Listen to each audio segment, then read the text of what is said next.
बिस्मिल्लाहिर्रहमानिर्रहीम। Today we are going to start quadratic equations.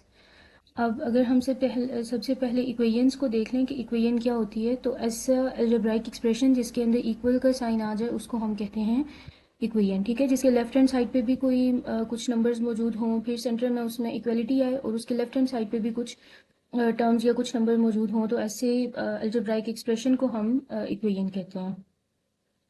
Now we have quadratic equation. अब quadratic equation क्या होती है? An equation which contains the square of unknown variable quantity. ऐसी equation जिसके अंदर जो अननोन वेरिएबल है उसका स्क्वायर मौजूद हो बट नो हायर पावर, लेकिन उसका कोई हायर पावर ना हो उस वेरिएबल की। अगर हम एक इक्वेशन ले रहे हैं और उस इक्वेशन में जो अननोन है, जो वेरिएबल है, हम कह लेते हैं कि वो एक्स है। ठीक है, तो एक्स की जो हायर पावर है वो टू ही होनी चाहिए, वो टू से ग्रेटर नहीं होनी चाहिए। ठीक है, क्योंकि हमने यहाँ पर देखा कि square of the unknown okay is called a quadratic equation और an equation of the second degree. ठीक है, तो क्वाड्रेटिक इक्वेशन का हम एक और नाम देख लेते हैं, that is equation of the second degree.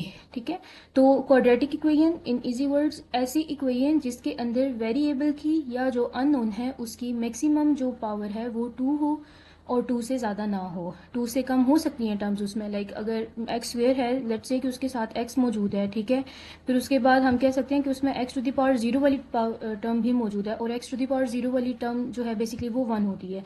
तो कोई आपके पास कांस्टेंट भी मौजूद हो सकता है उसमें। ठीक है, ऐसा नहीं है कि जस्ट एक्स स्क्वेयर ही हो, एक्स स्क्वेयर के अलावा कोई नंबर ना हो, नहीं, एक्स स्क्वेयर और उससे छोटी तमाम टर्म्स आ सकती हैं। ठीक है, second degree equation in one variable x of the form. अब यहाँ पर आपके पास एक जर्नलाइज्ड इक्वेशन लिखी हुई है, that is generalized quadratic equation. A X square plus B x plus C is equals to zero. Okay, अब यहाँ पर एक कंडीशन दी हुई है कि आपके पास ए जो है वो कभी भी ज़ीरो नहीं होना चाहिए। अब बेसिकली आपके पास ये जो ए एक्स स्क्वेयर है, इसमें ए जो है वो कोफिशेंट है और एक्स स्क्वेयर जो है यानी कि वो अननोन की पावर टू है या अननोन का स्क्वेयर है। ठीक है, अब अगर ए ही ज़ीरो हो जाएगा, बिकॉज ए जो है वो कोई भी कांस्टेंट है। ठीक है, ए की जगह यहाँ पर टू एक्स स्क्वेयर भी हो सकता है, फाइव एक्स स्क्वेयर भी हो सकता है, लेकिन यहाँ पर ए को ज़ीरो नहीं होना चाहिए। अगर ए ज़ीरो होगा तो ज़ीरो इंटू एक्स स्क्वेयर जो है वो आपके पास ज़ीरो आ जाएगा, तो ये इक्वेशन क्वाड्रेटिक तो रहेगी ही नहीं। इस वजह से ए के ऊपर कंडीशन है कि ए जो है वो नॉन ज़ीरो होना चाहिए। And A B C are real numbers, और ए बी और सी जो हैं ये रियल नंबर्स हैं, कोई भी नंबर्स हो सकते हैं, बट ए जो है वो अदर देन ज़ीरो होना चाहिए हमेशा।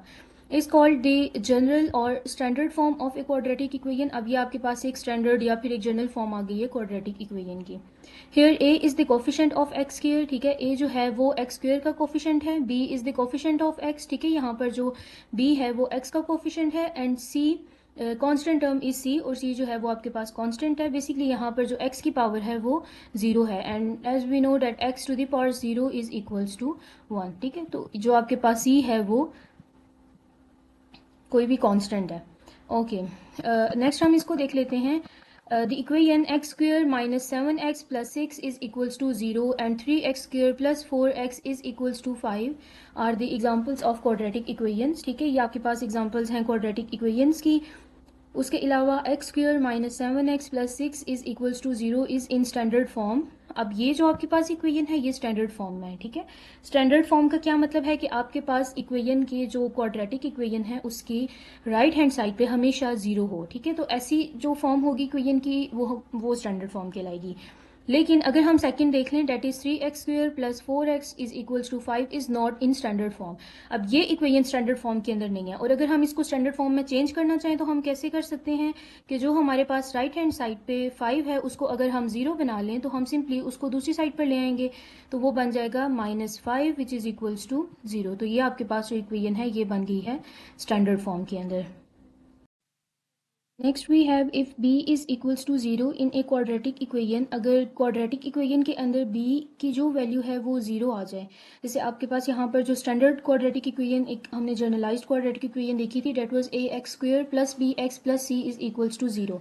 अगर इसके अंदर ये वाली जो टर्म है इसमें से b अगर ज़ीरो हो जाएगा तो इसका मतलब है कि ये पूरी टर्म ज़ीरो हो जाएगी, क्योंकि ज़ीरो को जब हम x के साथ मल्टीप्लाई करेंगे वो भी ज़ीरो ही आएगा। ठीक है, तो if b is equals to zero in a quadratic equation then it is called a pure quadratic equation. ठीक है, तो यहाँ पर प्योर क्वाड्रेटिक इक्वेशन हमने एक देख ली कि ऐसी इक्वेशन जिसके अंदर एक एक्स स्क्वेयर वाली टर्म हो और उसके अलावा एक कांस्टेंट हो, उसको हम कहते हैं pure quadratic equation. In simple words कि उसके अंदर जो एक्स वाली टर्म है वो मौजूद ना हो, ठीक है।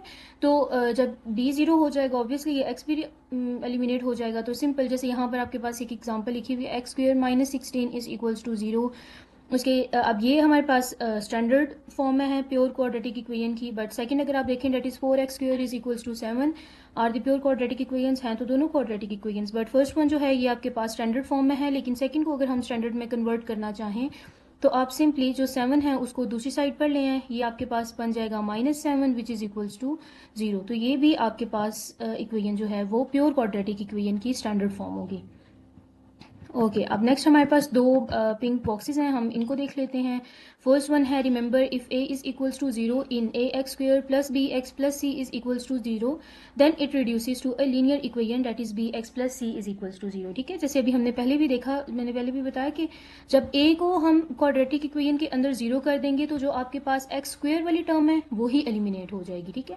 क्योंकि जब a 0 होगा, 0 x स्क्वेयर के साथ मल्टीप्लाई होगा तो ये 0 बन जाएगा और आपके पास रिमेनिंग जो इक्वेशन बच जाएगी वो होगी b x plus C is equals to 0। अब अगर हम इस इक्वेशन को देखें, इसमें जो आपके पास अननोन था या जो आपके पास वेरिएबल था उसकी जो मैक्सिमम पावर है वो है 1, ठीक है। तो ऐसी इक्वेशन जिसके अंदर जो अननोन होता है या जो वेरिएबल होता है उसकी पावर 1 होती है उसको हम कहते हैं लीनियर इक्वेशन, ठीक है। तो ये आपके पास लीनियर इक्वेशन होगी। Okay next is activity write two pure quadratic equations. आपने कोई भी दो प्योर क्वाड्रेटिक इक्वेशंस लिखनी है, हम एक लिख लेते हैं x square -4 is equals to 0, ठीक है। अब इस इक्वेशन को हम सिंपली सॉल्व करके और इसका सोल्यूशन फाइंड आउट कर सकते हैं। सेकंड अगर हम देखें तो हम लिख सकते हैं x square plus let's say 10, या इधर मैं अगर इसको 2 कर दूं 2x square plus 10 is equals to 0, तो ये भी आपके पास एक प्योर क्वाड्रेटिक इक्वेशन बन जाएगी।